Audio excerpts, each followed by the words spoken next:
Halo teman-teman, selamat datang di acara Cakap Entrepreneur episode 12 kali ini. Dan kali ini kalian akan ditemani oleh aku sendiri, yaitu Ibu Tu Krisna Sedana, yang di sini aku akan sebagai presenter nih teman-teman buat mendampingi teman-teman untuk kita bakal bicara ataupun cakap-cakap sama narasumber yang keren-keren. Nah, adapun pada episode kali ini kita sudah kedatangan 2 orang narasumber nih teman-teman. Dan kata kunci dari mereka adalah youngpreneur. Oke, itu ya. Jadi kita akan bahas lebih lanjut terkait youngpreneur atau entrepreneur yang usia muda nih. Nah, yang pertama nih aku spoiler aja. Yang pertama ini ada namanya Kak Fauzan ya. Jadi Kak Fauzan ini adalah seorang youngpreneur yang di usianya yang masih muda itu sudah punya pengalaman yang banyak dalam bidang entrepreneur. Udah pernah jatuh bangun dalam usaha, kemudian udah pernah mencoba berbagai bisnis, hingga dia berhasil sampai di titik yang sekarang. Nah, narasumber yang satunya lagi juga nggak kalah keren nih teman-teman, yaitu dari Mas Rio Adams. Jadi Mas Rio Adams ini adalah seorang internet marketer nih teman-teman. Nah, dengar kata internet itu sudah tentunya adalah hal yang nggak bisa terlepas dari kita kan. Bahkan teman-teman aja nonton video ini pasti pakai internet kan. Nggak mungkin kalian nggak ada internet bisa nonton YouTube. Jadi internet marketer itu memang profesi yang lagi hot-hotnya juga teman-teman. Apalagi sekarang di pandemi semua orang pada pakai internet. Dan ya bikin profesi internet marketer semakin booming. Nah biar aku nggak ngoceh terus sendirian ya. Aku langsung sambut aja ke narasumber kita. Yaitu dari Mas Fauzan. Halo Mas Fauzan. Halo. Selamat malam. Oke, mungkin ya, selamat malam. Mungkin bisa perkenalan lebih lanjut nih Mas. Siapa sih seorang Fauzan nih? Ya, nama aku Fauzan Ahmad, berasal dari Kota Malang, kelahiran tahun 2001 dan lulusan SMA Negeri 5 Malang. Untuk kesibukan sendiri ya ada di beberapa bisnis yang mungkin sekarang saya bangun dengan maksimal itu. Oke, wah ternyata kita seumuran nih Mas.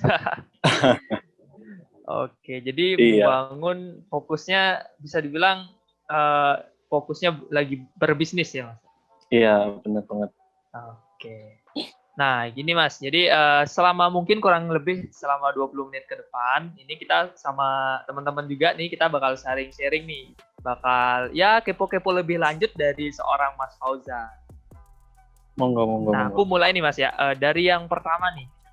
Yang pertama kan tadi aku juga bilang ke teman-teman Cakap Entrepreneur bahwa Mas Fauzan ini seorang youngpreneur. Yang pertama yang aku pengen tahu nih, bisa dijelaskan Mas kayak bisnis yang sedang digeluti saat ini? Bisnis yang digeluti yang tak mulai dari yang pertama saya mulai aja ya. Itu ada Dream Shirt Indonesia yang bergelut di bidang konveksi, kayak sablon, jahit, dan lain-lain. Ya untuk pengembangannya aku melempar ke event, ke organisasi, kayak bikinin baju panitia, PDH, dan lain-lain kayak gitu. UB sendiri sering juga sih kayak tak tembusin untuk bikin di Dream Shirt Indonesia kayak gitu. Terus yang kedua, Kapiten Coffee Beer itu aku termasuk salah satu orang-orang yang ada di Kapiten Coffee Beer yang memegang salah satu divisi. Terus ada Nasmur Malang, Nasi Semur itu kayak anak perusahaannya Kapiten sendiri yang kita bertugas untuk mengelola di Kota Malang. Terus kemudian ada lagi jasa. Aku juga jalan di bisnis bidang jasa, kayak cuci sepatu. Aku ada Yacht Sneakers Care, itu kayak jasa yang banyak diminati sama anak muda gitulah. Terus ada lagi kalau bahan pokok, ya ada beras, ada kopi, dan lain-lain kayak gitu. Oke, beragam sekali ya Mas. Ya. Oh ya, dari Mas Fauzan sendiri nih mulai mulai terjun ya ke dunia bisnis ini yang tadi Mas bilang itu sejak kapan sih Mas? Mungkin di usia berapa gitu? Dulu mulai sih 17 tahun, 16 tahun. 16. SMA kelas 1 itu. Oh. Ya. Oh, oke. Tapi Nah, kalau boleh nggak yang langsung menggeluti bisnis ini. Dulu ada juga kayak jualan apa kecil-kecilan kayak gitu. Tapi nggak terus sampai sekarang. Gitu. Oke. Tapi udah berani mencoba ya di usia yang masih 16 tahun ya. Oke, keren banget Mas. Nah, ini tadi kan Mas bilang yang aku tahu itu ya, itu bidangnya memang beragam ya, jadi bisnisnya banyak dan itu pun nggak di satu bidang yang sama. Nah, kalau dari Mas Fauzan sendiri ada alasan tersendiri nggak nih, kayak tadi ikut di bidang konveksi, ada yang di bidang F&B juga kan tadi. Nah, itu mungkin ada alasan tersendiri Mas memilih bidang bisnis tersebut? Alasanku sih aku suka. Jadi kalau aku suka otomatis mau ngelakuin apapun itu ya bisa berkembang kayak gitu. Oke. Bisa dibilang kayak Mas Fauzan ini suka berbisnisnya ya, Mas? Iya. Oh iya, keren. Apapun itu kalau ada bumbu bisnisnya kayaknya suka nih. Waduh, keren Mas. Pokoknya cuan lah. Oh. Iya. Waduh, salam cuan ya. Salam cuan. Salam cuan. Tadi aku udah nyebutin ya, sekarang kita kan ya tentunya capernya online kayak sekarang juga gara-gara pandemi ini. Dan yang aku lihat sih dari jenis bisnisnya Mas Fauzan sendiri itu memang yang rata-rata itu cukup terdampak ya sama pandemi. Nah, tapi dari Mas Fauzan pribadi, gimana sih caranya biar bisnisnya Mas Fauzan tadi yang beragam tadi itu bisa survive nih di kondisi seperti sekarang? Yang utama itu peran leadership sih, kayak keberanian. Jadi butuh pengalaman juga untuk mengembangkan sikap atau sifat kita yang kepemimpinan kita. Jadi itu bisa dialokasikan kalau ke bisnis, kita bikin formula kayak kita ada di zaman yang kayak gini, terus kondisi pandemi yang seperti ini, itu kita mengulik formula apa sih yang bisa nge-push penjualan untuk tetap mempertahankan bisnis kita. Jadi contohnya kita memaksimalkan media sosial. Nah, di media sosial itu sebenarnya bukan ladang bisnis menurutku. Media sosial itu lebih ke penyampaian. Jadi kita melakukan interaksi sama calon customer kita itu lewat media sosial untuk menarik mereka ke penjualan kita kayak gitu. Jadi dimaksimalin di media sosial sih. Soalnya kan sekarang lagi WFH, lagi daring dan lain-lain, otomatis mereka yang ada di rumah butuh internet untuk mengakses dunia luar kayak sekarang. Tuh, nah kita mengambil andil di dunia luar itu lewat media sosial itu. Oke, berarti kalau bisa aku bilang itu yang pertama kita harus punya framework ataupun formula ya untuk bisnis tersebut. Kemudian kita juga harus berani nih memanfaatkan sosial media sebagai penghubung ya Mas, penghubung antara kita, value yang kita punya, produk yang kita punya dengan calon konsumen. Benar banget. Nah, seperti itu nih teman-teman. Mungkin buat teman-teman di sini yang ya mungkin cukup yang lagi ngejalanin bisnis ya mungkin cukup terdampak sama pandemi, bisa banget tuh catat saran ataupun poin dari Mas Fauzan. Nah, mungkin aku kesini nih Mas. Tadi kan Mas bilang kayak udah punya framework, itu kan memang perlu effort dan waktu sampai bisa bikin framework yang kuat. Kemudian apalagi Mas Fauzan itu, aku yakin satu framework itu kan beda-beda kan untuk setiap jenis bisnis. Nah, dengan kepadatan jadwal tersebut dan juga tugas tersebut, gimana sih cara dari Mas Fauzan buat nge-manage waktu nih? Tentunya kan kuliah juga tetap harus jalan gitu. Iya. FYI aja, aku nggak kuliah sih. Jadi fokus ke bisnis aja. Cuma kalau untuk pembagian waktu, emang ada satu bisnis yang aku harus terjun langsung dan ada satu bisnis yang udah ada tim gitu loh. Jadi untuk mengembangkan bisnis itu sendiri, yang pertama kita butuh tim. Soalnya buat apa juga kayak kita punya kepemimpinan tapi nggak ada yang dipimpin kan. Jadi otomatis kita butuh tim. Dan dari situ dengan kita membangun suatu bisnis bareng bersama tim, kita punya orang-orang yang bisa kita percaya. Tuh. Jadi membagi waktunya itu lebih ke porsi, bukan kayak porsi diriku sendiri sih. Mana yang harus aku terjun langsung, mana yang bisalah timku untuk mengatasi itu bisa, atau ya kayak gitu. Oke. Berarti bisa dibilang kemampuan kita dalam mendelegasikan tugas ya Mas ya untuk Benar sekali, tim kita ya. tadi. Butuh leadership yang kuat. Keren. Oke. Wah. Oke, aku juga setuju banget ya. Ini buat teman-teman juga yang kiranya kayak, aduh kok rasanya banyak banget tugasku ya. Apalagi ngejalanin satu bisnis saja itu udah ruwet banget, udah makan waktu. Apalagi 2, 3, 4 bisnis. Gimana caranya gitu ya? Caranya kita harus punya tim seperti yang Mas Fauzan bilang. Dan kita punya tim doang itu kalau nggak bisa delegasi tugas juga sama aja. Nah, teman-teman tuh harus bisa delegasi tugas dan percayain task tersebut ke tim kalian. Itu yang bisa kita tangkap nih dari Mas Fauzan. Nah, aku mau lanjut ke sini nih Mas. Sekarang kan lebih ke personal nih Mas. Kalau tadi kan ngomongin bisnis dan tips-tipsnya, sekarang nih lebih ke personal. Menurut Mas Fauzan sendiri, personal branding itu penting nggak sih untuk seorang Mas Fauzan? Penting. Maksudnya penting itu kayak gini, utamanya memang kita harus kayak memahami diri kita sendiri.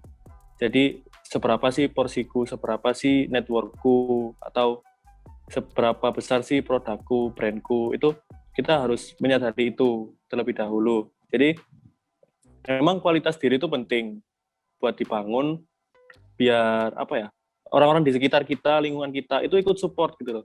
Apalagi kan Malang ini, kota kita sendiri itu gede karena komunitas. Jadi kalau kita nggak bisa ngerangkul komunitas, ya kita nggak bisa gede di Malang kayak gitu. Oke.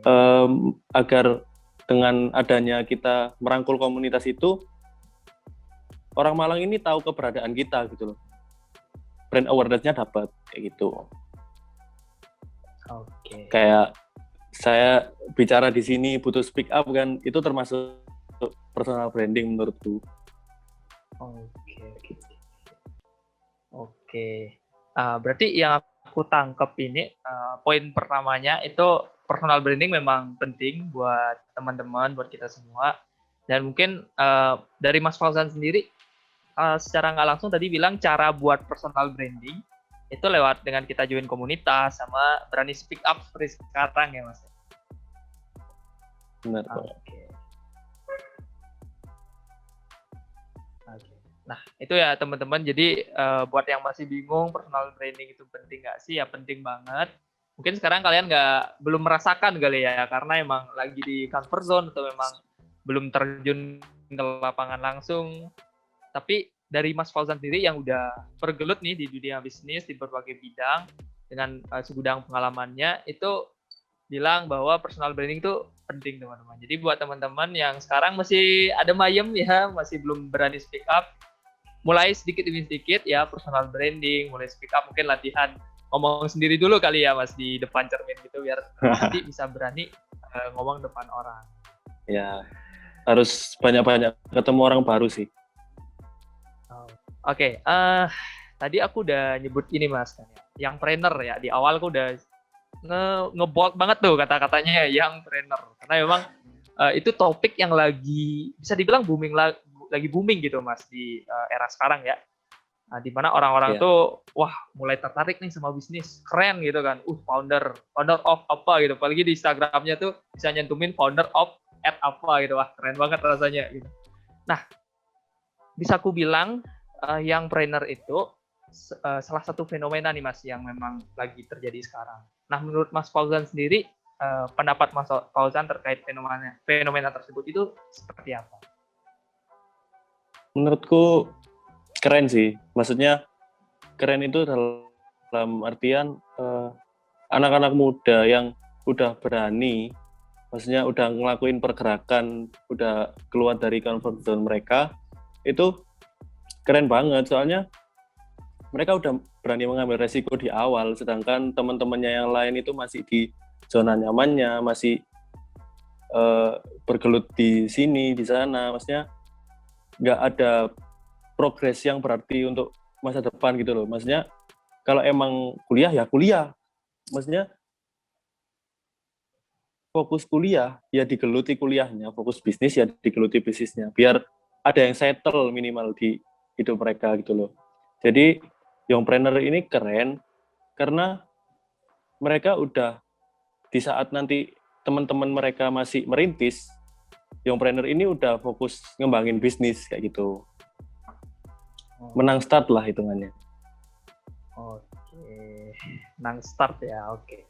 Nah itu teman-teman, dari segi pendapat itu yang pernah itu menurut Mas Fauzan keren nih teman-teman, karena udah berani start duluan, berani ya ambil resiko dengan keterbatasan yang ada, entah itu keterbatasan finansialnya mungkin atau mungkin kemampuannya karena kita masih muda. Tapi satu yang aku tangkap nih dari Mas Fauzan tadi, bahwa apapun itu kalau kamu memutuskan untuk jadi youngpreneur itu harus 100% gitu, nggak boleh setengah-setengah ya Mas. Benar Harus banget. serius. Dan kalaupun nggak jadi youngpreneur, fokus ke kuliah juga nggak masalah. Yang penting lagi-lagi Nggak masalah. itu 100%. Oke. Nah, terkhusus untuk ini nih Mas, untuk teman-teman yang udah lagi panas-panasnya nih, lagi pengen banget jadi youngpreneur atau lagi memang udah mulai terjun di entrepreneur. Ada nggak sih Mas tips biar usahanya itu nggak sekedar usaha ya, tapi bisa scale up, bisa berkembang menjadi suatu perusahaan yang valuable gitu Mas? Tips ini ya? Mungkin ada tips atau caranya Mas, perjalanan bisnisnya Mas dari dulu sampai bisa ngembangin bisnis buat sharing gitu sama teman-teman youngpreneur. Dari tips sih yang utama kita harus ngebangun mental dulu. Soalnya kalau mental belum terbangun, kan anak-anak sekarang itu kayak aku itu pengen ini, pengen itu, tapi nggak ada modal. Aku pengen ini, pengen itu, tapi nanti takut jatuh. Ya mentalmu belum terbentuk dengan kuat dan baik. Jadi bangunlah mental dulu. Nanti kalau misal mau bikin apa, nggak ada modal, kamu coba aja, bisa kok bisnis nggak pakai modal. Dulu di awal aku nggak pakai modal sama sekali, 0 rupiah modal yang aku keluarkan untuk bisnisku di awal. Jadi kayak ngelempar sana, ngelempar sini, cuma modal omong doang, tapi menghasilkan gitu. Nah dari hasil itu, kalau memang bisnis yang mau kamu lakuin butuh modal, kamu bisa memanfaatkan itu. Selain kamu dapat modal, kamu juga dapat pengalaman dan skill. Menurutku sih kayak gitu. Oke. Berarti lagi-lagi dari diri sendiri dulu ya Mas ya. Mentalnya harus dikuatin nih. Iya. Dari Mas Fauzan sendiri nih, aku penasaran sebenarnya. Aku yakin sih Mas Fauzan dengan pengalamannya dan keadaan sekarang, itu pasti pernah ya melewati jatuh bangun nih dalam bisnis. Nah, pernah nggak sih Mas kayak satu momen yang bikin, bisa dibilang kayak bener-bener jatuh dari ketinggian, dari bukit sampai ke bawah itu, pernah nggak sih momen kayak gitu, dan gimana sih cara Mas buat bangkit ketika hal tersebut terjadi? Pernah dulu, ya berkali-kali kayak dulu pun pernah waktu menggeluti bisnis makanan, pernah ditabrak orang, pernah diancam-ancam sama saingan. Ya mungkin mereka melihat kita karena umur kita masih muda. Cuma dengan kalau mental kita kuat, ya udah nggak apa-apa kamu mau jatuhin aku, tapi nanti lihat aja, nanti aku bisa lebih tinggi daripada kamu kayak gitu. Sering kok banyak yang mau menjatuhkan, itu sering banget. Oke. Iya. Oke, itu ya teman-teman. Dan ya bisa dibilang tebakanku bener ya. Karena emang yang namanya kita berbisnis pas bisa bilang lebih besar kemungkinan gagalnya dulu gitu ya Mas ya. Ah, Oke. Nah, itu mungkin pesan buat aku juga, mungkin buat kita semua di sini penonton Caper episode 12. Menurutku sih memang kita tuh nggak perlu dari apalagi baru start ya, kita nggak perlu kayak minta teori wah bootstrap apa, teori ini, teori itu. Yang penting hal yang paling basic adalah mentalnya. Karena kalau mentalnya udah kuat, apapun rintangannya kayak Mas Fauzan tadi ya, akan ditabrak ataupun diancam sama saingan, itu bakal tetap survive. Karena percuma juga kan, kita tahu teori, kita pinter di satu bidang, tapi mental kita masih tempe ya nggak bisa gitu teman-teman. Jadi nggak perlu ribet dulu kalau mau mulai, yang penting mentalnya dulu nih dikuatin. Bisa kayak tadi mulai aja yang Mas dulu lah Fauzan pokoknya. bilang juga. Nah itu, mulai aja dulu. Dari pembahasan kita nih kurang lebih udah hampir 20 menit nih Mas. Mungkin sebelum aku tutup nih di episode 12 kali ini, mungkin ada 1-2 patah kata dari Mas Fauzan untuk teman-teman dari Caper nih. Investasi terbesar itu adalah umur. Jadi kalau memang di masa tua nanti ingin tenang, semuanya udah autopilot, ya mulai dari sekarang aja. Soalnya sayang banget kalau umur di umur kita yang masih muda ini, kita masih ada di zona nyaman kita. Soalnya sebanyak apapun temanmu, sebanyak apapun kayak circle-mu, itu bakalan ada expired-nya. Jadi nggak melulu kamu bakal di situ-situ terus, itu enggak. Jadi munculin keberanian aja lah untuk memulai sesuatu kayak gitu. Oke, jadi investasi terbesar paling berharga itu adalah umur gitu ya teman-teman. Jadi buat teman-teman yang masih ragu gitu, mending mulai aja dulu. Itu saran dari Mas Fauzan, karena ya kalau kita bisa start duluan, nanti kalau udah mulai berumur ya kita udah bisa tinggal duduk doang gitu kan, duduk-duduk ngasilin duit gitu. Oke. Oke, Oh ya, aku ada satu lagi sih sebenarnya. dari Cakap Entrepreneur episode 12. Uh, Oh ya, silakan Mas, silakan. Satu lagi itu gini, kan beda tuh mental pekerja sama mental pengusaha. Jadi kalau saranku jangan melulu ke gaji dan menabung. Kamu harus cari satu untuk memperanakkan penghasilanmu kayak gitu. Jadi ada 3 tips nih. Yang mental pekerja punya cuma 2. Mereka mengandalkan gaji dan tabungan. Padahal menabung itu nggak bikin kalian kaya kok. Yang bikin kalian kaya itu kalian bekerja dan bisa memperanakkan uang kalian kayak gitu. Oke, jadi itu saran lagi satu nih yang powerful dari Mas Fauzan. Jadi kita harus bisa bilang aware lah ya antara mental pekerja sama mental pengusaha. Yaitu kalau pekerja ya naikin gaji, nabung-nabung. Kalau pengusaha itu selain income juga harus bisa investasi, ya itu yang aku tangkap tadi, investasi. Gimana caranya teman-teman yang awalnya bekerja untuk uang, jadinya uangnya bekerja untuk teman-teman. Jadi uang menghasilkan uang gitu. Jadi itu konsep yang aku tangkap nih dari Mas Fauzan. Jadi itu yang membedakan antara mental pekerja dengan mental seorang pengusaha. Oke, ingat ya, uang menghasilkan uang. Jadi biarkan uang kalian yang nanti kerja keras buat bikin kalian kaya gitu. Oke, keren banget Mas sarannya tadi. Buat teman-teman juga jangan lupa dicatat, dan yang paling penting segera dipraktekkan, bangun mental, kemudian kalian harus berani mencoba di usia muda ya, apalagi ya, karena itu adalah aset terbesar. Dan perhatikan mental pengusaha sama mental pekerja tadi.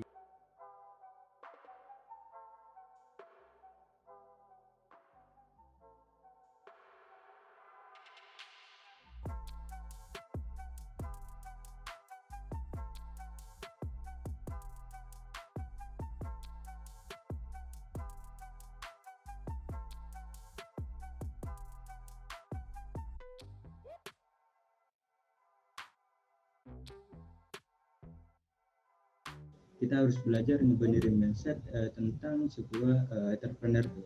Karena sebuah pengusaha, untuk menjadi seorang pengusaha tidak semudah dengan apa yang direncanakan ya.